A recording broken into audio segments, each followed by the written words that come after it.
Kitab Kebijaksanaan. Aku berdoa dan aku pun diberi pengertian. Aku bermohon dan roh kebijaksanaan pun datang kepadaku. Dialah yang lebih keutamakan daripada tongkat kerajaan dan tahta. Dibandingkan dengannya, kekayaan kuanggap bukan apa-apa. Permata yang tak terhingga nilainya, tidak kusamakan dengan dia. Sebab segala emas di bumi hanya pasir saja di hadapannya, dan perak dianggap lumpur belaka di sampingnya. Kebijaksanaan kukasihi lebih daripada kesehatan dan keelokan rupa. Dan aku lebih suka memiliki dia daripada cahaya, sebab kemilauannya tidak kunjung henti. Namun demikian, besertanya datang pula kepadaku segala harta milik dan kekayaan yang tak terpemanai ada di tangannya. Demikianlah sabda Tuhan.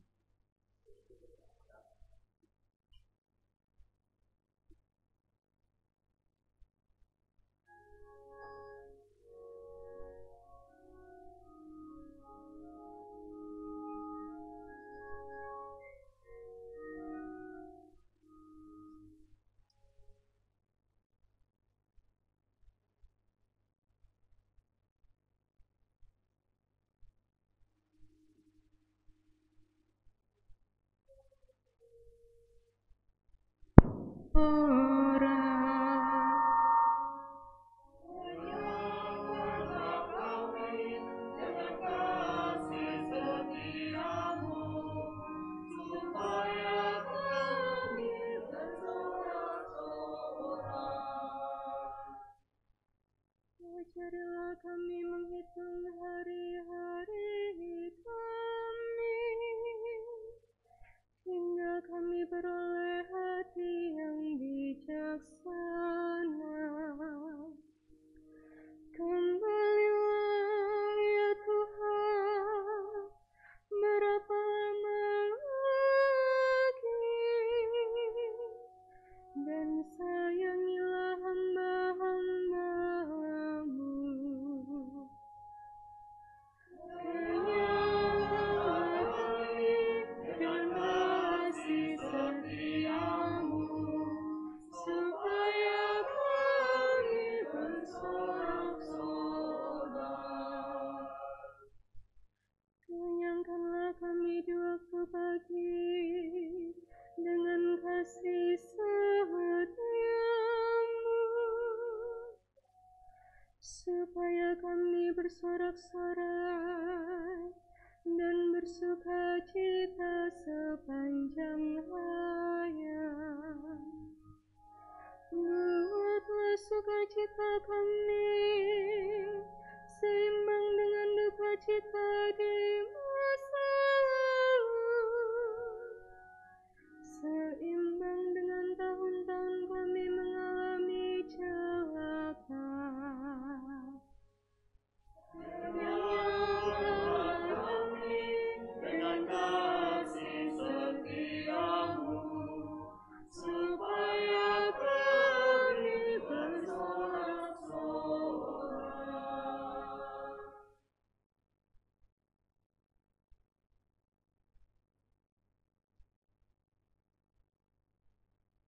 Bacaan dari surat kepada orang Ibrani.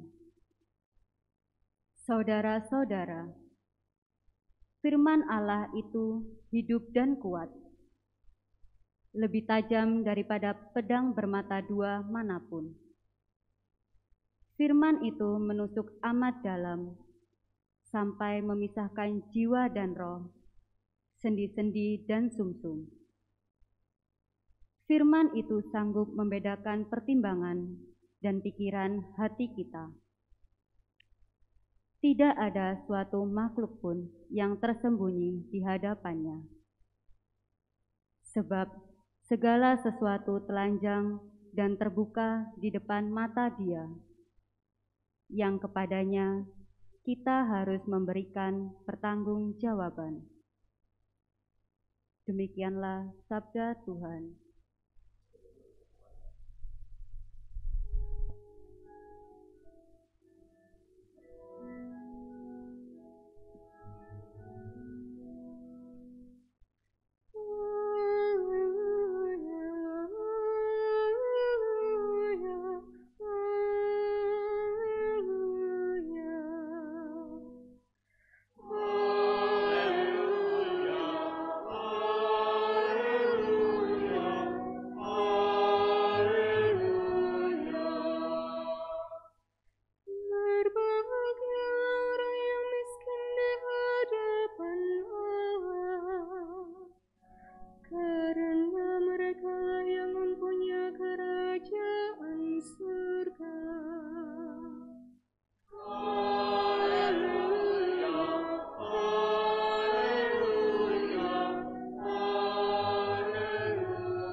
Tuhan bersamamu. Dan bersama roh. Inilah Injil suci menurut Markus.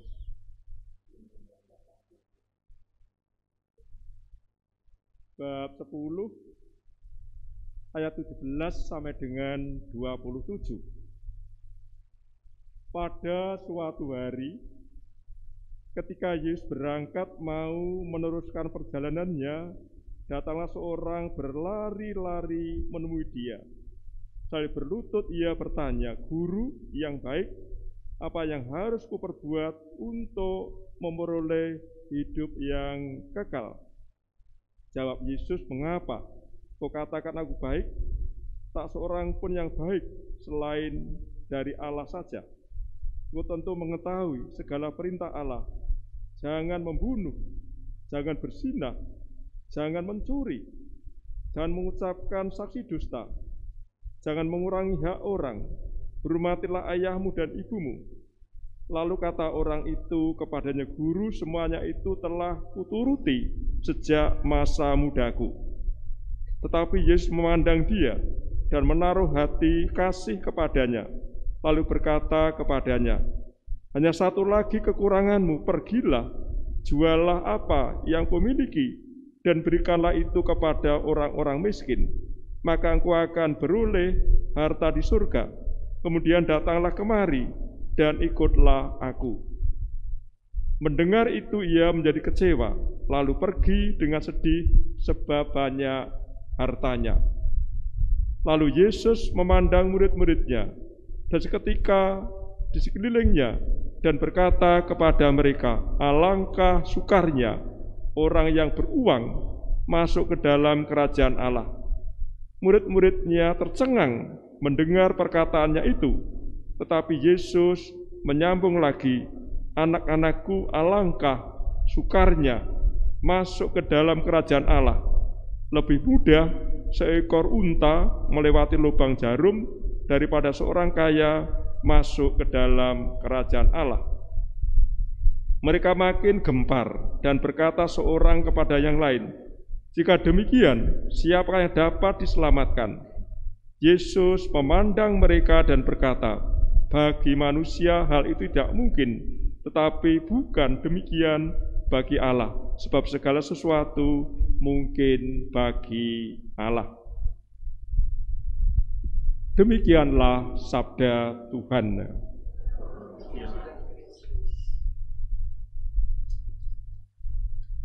Untuk menangkap pesan Injil yang baru kita dengar tadi, saya bantu dengan dua pertanyaan. Yang pertama, siapa para pelaku dalam kisah Injil tadi? Pelakunya siapa? Kemudian yang kedua, kata kuncinya apa? Kata kuncinya apa? Akan kita lihat dan kita renungkan satu persatu. Para pelakunya ada Yesus, kemudian 12 rasul, Kemudian seorang kaya tanpa nama. Orang kaya tanpa nama. Kemudian kata kuncinya, Yesus memberi tantangan kepada orang kaya untuk menjual seluruh hartanya. Untuk menjual seluruh hartanya. Kemudian yang kedua, Yesus beri penegasan bahwa bagi orang kaya betapa sulitnya masuk surga. Bagi orang kaya betapa sulitnya masuk surga. Dan yang terakhir, barang siapa meninggalkan sesuatu demi Yesus dan Injil akan mendapat ganjaran berlipat ganda. Ganjaran berlipat ganda. Supaya semakin gamblang, ada gambaran, saya masih punya satu pertanyaan. Siapakah Yesus itu? Siapakah Yesus itu? Apa jawabannya? Yesus adalah seorang guru kebijaksanaan. Yesus adalah seorang guru kebijaksanaan. Seorang guru biasanya untuk mengajar itu memilih tema tertentu. Untuk Injil hari ini, tema besar tentang kebahagiaan. Dan dalam bahasa kita itu tentang hidup kekal, tentang surga. Tentu kebahagiaan, hidup kekal, surga itu bisa dicapai setelah manusia itu meninggal. Sebagai seorang guru, Yesus mengajar kepada para murid, tentu kepada banyak orang. Ada salah satu calon yang itu mendengarkannya, kalau sekarang simpatisan, belum kategumen, tapi simpatisan yang ikut mendengarnya. Simpatisan itu tidak ada namanya. Mungkin kalau laki-laki ya saya beri nama Daniel Waluyo mungkin. Atau Pecok, kalau putri ya mungkin Katarina atau Katrin, mungkin demikian. Orangnya kaya raya, ingin menjadi murid Yesus, calon kategumen. Baru mau ikut, ada tantangan dari Yesus. Kalau kamu mau menjadi Katolik, pengikut saya, sekarang pulanglah. Pulanglah terlebih dahulu, jualah segala milikmu. Nanti hasil penjualan, uangnya diberikan kepada orang miskin. Setelah itu kamu ikut saya dalam perjalanan, mengikuti aku, kembali ke saya. Itu tantangan Yesus kepada orang kaya. Apa tanggapannya? Ternyata setelah pergi, orang tidak kembali kepada Yesus, artinya tidak lulus dalam ujian calon jadi murid. Artinya tidak lulus dalam ujian, dalam tantangan Yesus. Dalam kisah Injil tadi diceritakan demikian. Mendengar peristiwa itu tentu para rasul menjadi terkejut dan juga gempar. Bagi kesempatan yang baik memberi penegasan kepada para murid, kepada para rasul. Betapa sulitnya orang kaya masuk ke surga. Betapa sulitnya orang kaya masuk ke surga. Bukan berarti kesimpulannya orang miskin masuk surga. Bukan itu. Kesimpulan yang keliru itu. Bukan hanya orang kaya, tapi juga bagi orang miskin. Betapa sulitnya masuk surga. Lebih mudah seekor unta masuk lubang jarum daripada orang kaya masuk surga. Ini ada tugas kur untuk ibu-ibu, sebagian juga masih muda saya kira.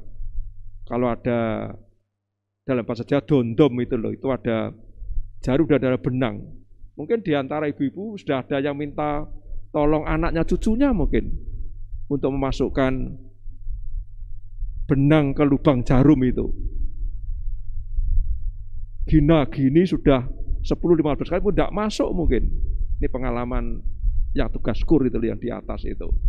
Ini juga pengalaman ibu-ibu yang lain. Ini unta. Betapa sulitnya unta untuk masuk lubang jarum. Ada cerita mungkin juga otak-atik-gatuk mungkin. Katanya zaman Yesus dulu itu di Yerusalem ada gapura. Gapura itu biasanya tepatnya itu perbatasan antar kota. Antar kota, gapura itu namanya lubang jarum. Gapura itu namanya lubang jarum. Pada waktu ada unta yang mau liwat, buah muatan harus diturunkan dulu muatannya. Setelah itu, bukan hanya itu, ternyata untanya juga suruh dodok. Kakinya diturunkan supaya bisa masuk lubang jarum. Gapura yang namanya lubang jarum itu. Ini artinya apa? Bahwa artinya untuk kita, supaya bisa masuk surga, hidup kekal, kebahagiaan mencapainya harus dengan rendah hati. Ini memang tema Injil hari ini tentang kebahagiaan. Mengapa orang kaya tadi ikut Yesus supaya memperoleh kebahagiaan. Hanya kurang satu sebenarnya. 10 perintah Allah sudah lulus semuanya. Perintah 1 sampai 7, 8 sampai 10 lulus. Lulus 10 perintah Allah. Tidak ada yang kurang. Tapi dalam kalimat yang negatif. Mungkin juga bagus untuk kita. Mungkin orangnya bagus, tidak pernah marah, tidak pernah membicarakan kesalahan orang lain, tidak pernah mencuri, tidak pernah berjadi dosa. Tidak itu negatif kalimatnya. Yang diminta Yesus sekarang, pulanglah, jualah segala milikmu, kemudian berikan kepada orang miskin. Pada orang miskin ternyata belum lulus ujian. Pertanyaan para murid, kalau demikian siapa yang bisa selamat? Siapa yang bisa selamat? Itu pertanyaan para murid kepada Yesus. Apa tanggapan Yesus? Barang siapa, karena aku dan karena Injil, karena para murid sudah meninggalkan anak istri, pekerjaannya sudah mapan, ikut Yesus ya tidak jelas upahnya apa. Apa kata Yesus? Yang berani meninggalkan orang tua, sanak saudara, pekerjaan, karena Yesus dan Injil akan memperoleh 100 kali lipat. Ganjar berlipat ganda mungkin juga 60 atau 30. Kata Yesus benar. Benar. Bukannya di dunia, bukannya di surga, nanti juga dimulai di dunia. Coba banyak romo, banyak suster, banyak prater, biar birawati itu ternyata tidak pernah membangun rumah. Tapi di mana tugas baru sudah ada rumah ternyata. Ketemu umat yang bagus ternyata. Tambah saudara yang luar biasa, semacam Bapak Ibu ini luar biasa saya kira. Kata Yesus ternyata benar ya. Ya setelah menjadi romo saya membangun 2 kali untuk pasturan ya, bukan gereja, bukan sekolah, tapi untuk pasturan itu di Belingi, Blitar dan Mojorejo, Blitar. Saya Mojorejo tidak pernah menempati, saya hanya bangun saja. Juga belum pernah tidur di sana. Pada waktu itu ke paroki tetangga saya, Ibrahim menjadi mandornya, juga di Belingi. Ternyata di mana saya dapat tugas yang baru, sudah ada tempat ternyata. Ternyata kata Yesus sungguh-sungguh terjadi mungkin juga dalam diri kita ini. Jadi Katolik ternyata ketemu dengan saudara yang lain, teman yang banyak. Artinya apa? Ganjaran tidak usah menunggu nanti kita itu mati. Ternyata di dunia ini ternyata sudah terbukti. Supaya semakin gamblang, semakin jelas, sahabatnya dengan kisah pendek. Saya berjudul yakni surga bagi para pelawak. Surga bagi para pelawak. Kisah ini dari Irlandia Utara. Ada seorang bapak, ya sebut saja namanya Bapak David. Meninggal secara mendadak, tapi bukan karena corona. Betapa takutnya dan gelisahnya pada waktu menghadap pengadilan terakhir. Pada waktu bertemu dengan Yesus sang hakim. Sang hakim. Ya ikut antri, ya seperti orang mau komuni itu. Ternyata ke surga itu masih ada semacam ujian. Ditanya oleh Yesus. Ini ada yang antri, namamu siapa? Nama saya Maria Tuhan Yesus. Bagus sekali kamu. Kata Yesus kepada Maria, pada waktu saya lapar dulu, ternyata engkau memberi aku makanan. Sekarang kamu boleh masuk. Di belakangnya kan Berta. Siapa namamu? Nama saya Berta Tuhan Yesus. Bagus sekali kamu. Pada waktu saya haus, dulu kau memberi aku minum. Sekarang kamu boleh masuk ke surga. Ini siapa ini? Anak kecil. Nah saya Lois, Tuhan Yesus. Bagus sekali kamu. Pada waktu saya sakit, kamu pernah mengunjungi aku. Sekarang kamu boleh masuk ke surga. Dan bapak-bapak tadi semakin dekat antrinya. Kemudian tidak berani antri, duduk di dekatnya Tuhan Yesus. Mungkin agak antri agak jauh, tapi dengar. Betapa takutnya, ternyata selama di dunia tidak pernah ingat apa yang dilakukan. Selama hidupnya tidak pernah memberi makanan kepada orang yang lapar, tidak pernah memberi minum kepada orang yang kehausan, tidak pernah mengunjungi orang dalam penjara, tidak pernah mengunjungi orang sakit, tidak pernah memberi tumpangan kepada gelandangan, orang yang kehujanan dan sebagainya. Betapa takutnya dan gemetarnya. Kemudian ikut antri di tangan Yesus. Siapa namamu? Nama saya David Tuhan Yesus. Dalam buku besar saya, ternyata saya tidak menemukan banyak catatan tentang kamu. Tentang kamu. Itu kata Tuhan Yesus kepada Pak David itu. Ia gemetar. Kemudian saya menemukan catatan kecil. Tapi bagus untuk kamu ada catatan kecil. Pada waktu dulu di dunia saya sedih, saya susah, ternyata aku membuat cerita lucu. Saya bisa tersenyum, saya bisa tertawa, bahkan tertawa berbahak-bahak, kata Yesus kepada Pak David. Kemudian Pak David boleh masuk surga.